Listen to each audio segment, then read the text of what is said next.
Hello. In this video we're going to see how the normal curve can be applied to compare results when they seem like they're not comparable. So it's usually for some kind of performance. So here's the example. And by the way, this kind of example is on almost every standardized stats test and probably every regular stats test when you're first learning the normal curve. This is a very common application.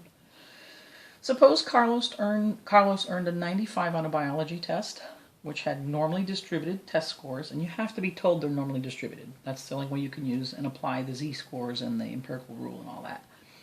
So they're normally distributed with a mean of 84 and a standard deviation of 5.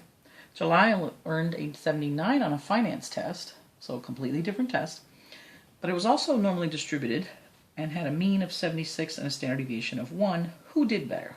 All right.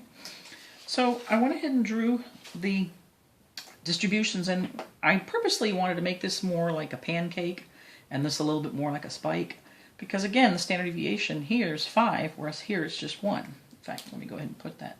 The standard deviation here was 84. I'm sorry, the mean was 84, standard deviation was 5. Here the mean was 76, standard deviation of 1. Now, so what you see is Carlos, we are told, earned a 95. Now 95 is like right about here, right? So essentially, Carlos did better than all these people right here, right? So how do we figure that out? Well, we find a z-score. So we say, okay, let's take the z-score for this. How far is 95 from 84 standardized? And we get 2.2 standard deviations.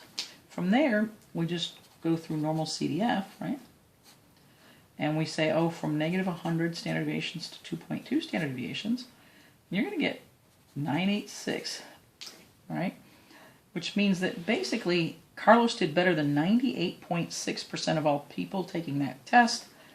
Only 1.4% were better than he did. So that's how well Carlos did. But Jalil got a 79 out here and did better than all these people. Okay.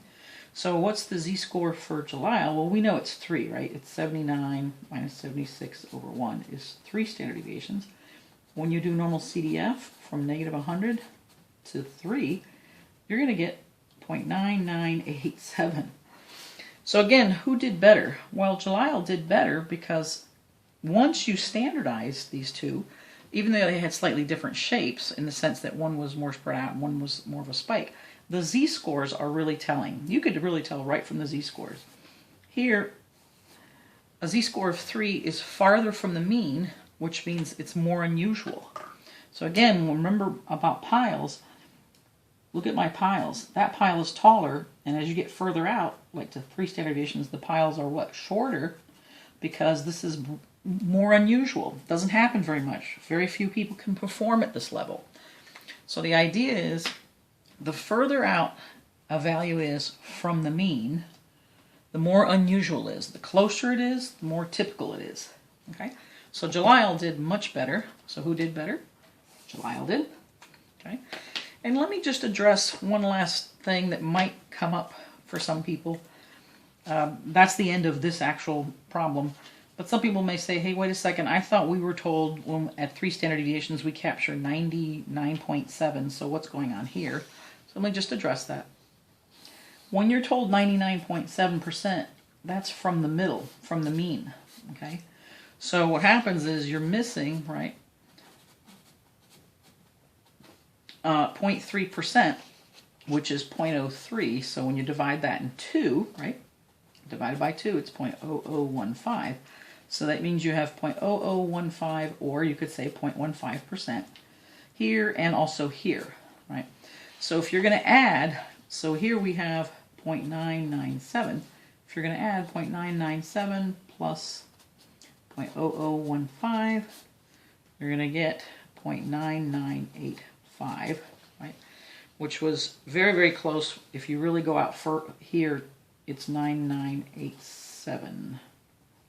Oh, I'm sorry, over here. That's looking in the wrong place, right here, 9987. So there you go. It's just a bit of rounding, but that's why it's, if you're confused about the empirical rule is from the center So you had to add this little piece on, okay? But the bigger picture, which was really the important part of this problem, was that Jalil did better because his z-score was further from the mean than Carlos's. That's it. Thanks so much for listening.